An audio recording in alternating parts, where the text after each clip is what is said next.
All right, so I saved up my points at Pilot, Flying J Pilot. So I got to about, I think I had about $680 worth of points. And I was saving up for this. This is the Garmin Diesel OTR 1020. This is like their newer 10-inch GPS tablet. It's not really a tablet, I guess. Damn near the size of a tablet, but it's not an actual tablet. I was saving up to get that because, well, you know, I don't like spending my points on, you know, sody waters and junk food or whatever. And currently I have this. This is the Garmin Diesel 610.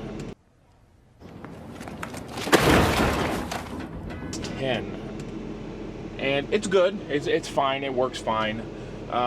This one seems to have more features, and it went on sale currently at least the Flying J's and the Pilots. It's gone on sale down from, I want to say it is normally $900 and it was down to like $840. So damn, what is that, bro?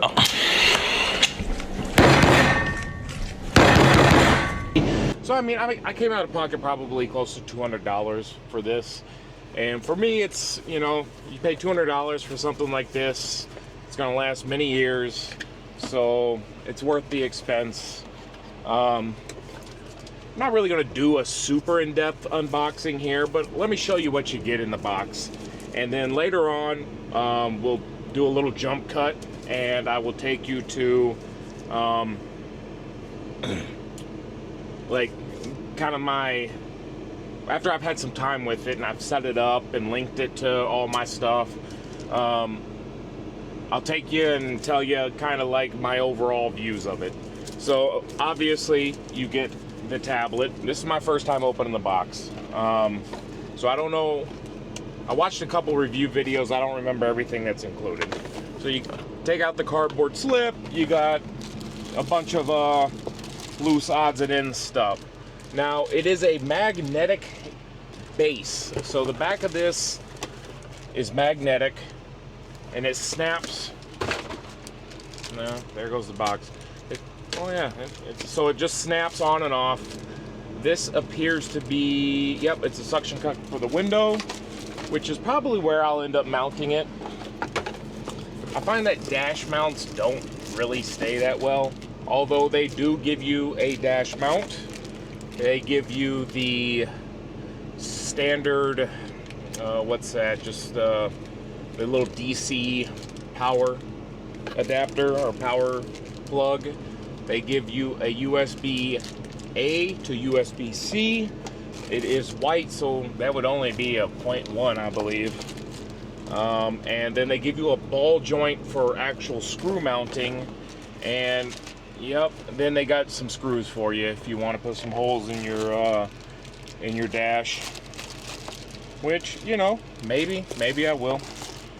Currently I'm in a Kenworth T680. It's a 2021, and this coming weekend I'm gonna switch over to, I'm getting a brand new 2026 Freightliner Cascadia. So I'm switching over to that.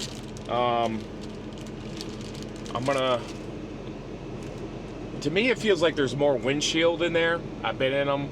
I've never drove a Freightliner. Drove in a couple other brands of truck, but I've never drove a Freightliner. So I'll be jumping into that. I'll probably do a review of that truck, just my thoughts on it.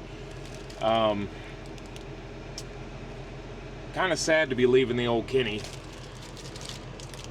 but so far, or not so far, but that's what you get in the package. I'm not gonna really tear this thing open too much.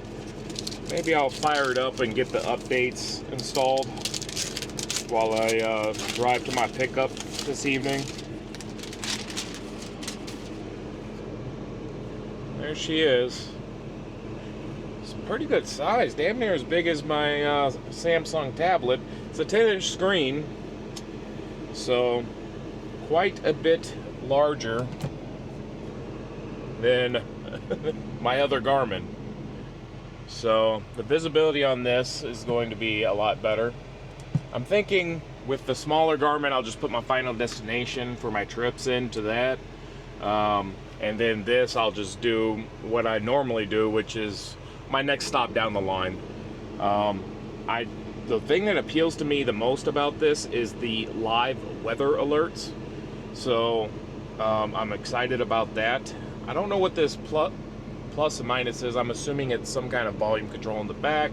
As you can see, there is a pin system in the magnetic base. I don't know exactly what the point of that is yet, but I will get back to you with what that is. There's nothing on this side. And on this side, we have a C port, a power on button, and a micro SD card slot. So, with that said, I'm going to jump ahead to what I think about this device. Let's go! I have now spent about a month and a half with the Garmin Diesel 1020 GPS, and I have a few thoughts on it. So first off, I want to say that this has many more features than my 610, my Garmin Diesel 610. It's just, I mean, it's feature rich, it's feature packed. I've found no use. I mean, I don't even know what I would put in the SIM card slot. I don't know, can you put like TV shows and stuff in there? I don't know. I don't know why I would need to use the SIM card slot, so I've never used the SIM card slot. And as you can see right now, it is not plugged in. It's on battery power. It has an auto rotating screen, so, well, don't make a liar out of me, Diesel. So let's see. Yep, there we go. Flipped it up. Well, it wants to flip that way, but it auto rotates. I'll tell you, finding a good place for this in your windshield, being that it is a 10-inch screen, is a pain in the ass. You know, one that it's not blocking anything or obstructing or just, you know, is a natural fit is not so easy. But the screen is very nice. It's very responsive to my touch, like instant touch response, which is nice. It has an internal memory, so you could obviously save your destinations, which is also nice. It gets more than bright enough to be able to see it in, you know, even the brightest direct sunlight. A few of the things that I've found very useful, because I've linked it to my second phone. I don't like it linked to my main phone, because I want to be able to Bluetooth to like a headset and other things. I don't like it being tied to this. So I tie it to my secondary phone. And what that allows, that with the Wi-Fi using the home internet, it allows me live traffic alerts, which has actually saved me on multiple occasions, you know, telling me that there's a delay ahead and giving me an alternate route that I could just click on and take that alternate route, and it'll tell you like your estimated time that you're going to save. So, you know, like 20 minutes, 30 minutes sometimes, which, you know, is a big deal. It's very nice. It does have active weather alerts, but I've noticed that, so like say it's 6 p.m. and I want to see what the active weather alerts, maybe the clouds are looking a little crazy. If I click on the active weather alerts, it loads up. It takes a second to load up, and then it does the whole, you know, little Doppler cloud thing that you see on weather channels. But the problem is it will sample like an old stat. So it'll sample, like it'll be 6 p.m. and it'll be sampling from 5 to 6. Or, you know, it's always just like, I don't need 5 to 6. I want to know kind of what the weather pattern is going to be going ahead a little bit, you know. So it's always like a little bit behind. You're always like 15 minutes behind I've found, and I haven't found a way to work around that. Let's see. You could obviously like pin a route, so it'll give you a couple suggested routes, and you could go in and edit those routes, which is very nice. It's not something I use a lot, but I played around with it just to make sure and see how it worked. And it's got the overview map. It tells you your turns coming up ahead and actually shows you kind of like on Google Maps where it'll show you what the actual turn off looks like.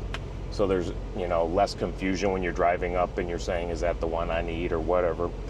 So ultimately, like, it's a very good GPS system. The positives are how much information it gives you, how quick it responds, how reactive the screen is, how it's visible from, I mean, fuck, you could put this thing across the whole truck over into the passenger window side. I mean, you wouldn't be able to reach it and access it, but you could be able to see what's on the monitor because it's just that big. The downsides is kind of the same as the upside, is it's just so big. It's so big and it takes up so much of your dashboard real estate that, you know, you gotta, you know, every driver's a little different. You're gonna have to, you know, fuck with it just to get it to the place that you want it to be. I've got it kind of off here into the corner, wedged up where it doesn't block my nose mirror on the driver's side, and where I could just access it with my left hand. I'm not left-handed, but I found that ultimately that's just the best way to go about it, because I have my ELD over here to the right, and I have my phone my main phone up here mounted on the right, and so mounting this to the left has just been the best way for it to work out for me. Is this worth the almost, what do they want? Almost $1,000 for this? I guess that's going to depend on your own financial situation, to be honest with you. If you got money burning holes in your pocket, I would say, yeah, you know, why not buy it? But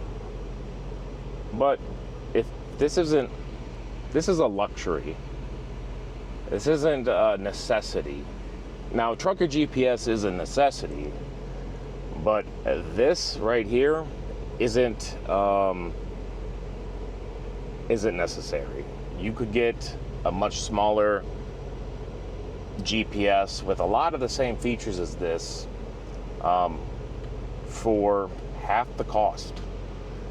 And so I don't feel bad because I used my pilot points and bought this and came out of pocket like $40, I think, to cover the difference.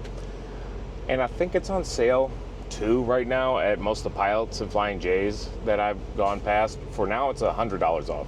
When I got it, it was like 60 off. So I paid like, I want to say $840 or $940. I can't remember if it was $1,000 or $900, but now it's $100 off. So ultimately, if it's up to you if it's worth it.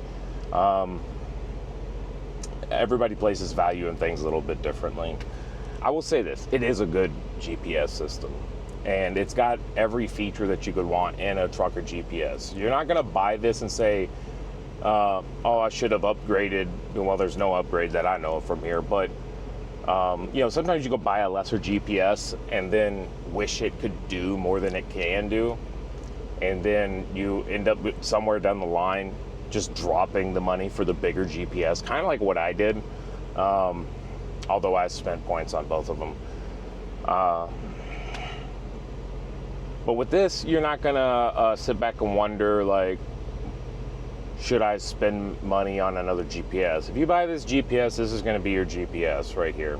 So it's a little bit of peace of mind that if you do spend this money, you know you are getting the full suite of options that a trucker GPS can offer.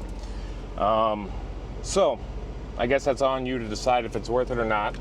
Once again, is the Garmin Diesel 1020. Obviously, like, I'm not sponsored or anything. I wish I was. That'd be kind of sweet. Then I tell you it's definitely worth it. because I'd sell out all my morals and just tell you like, oh, Garmin's the best. The 1020 Diesel's the only one that actually works. That's the one you have to go out and spend your money on. But they ain't offering me that kind of money.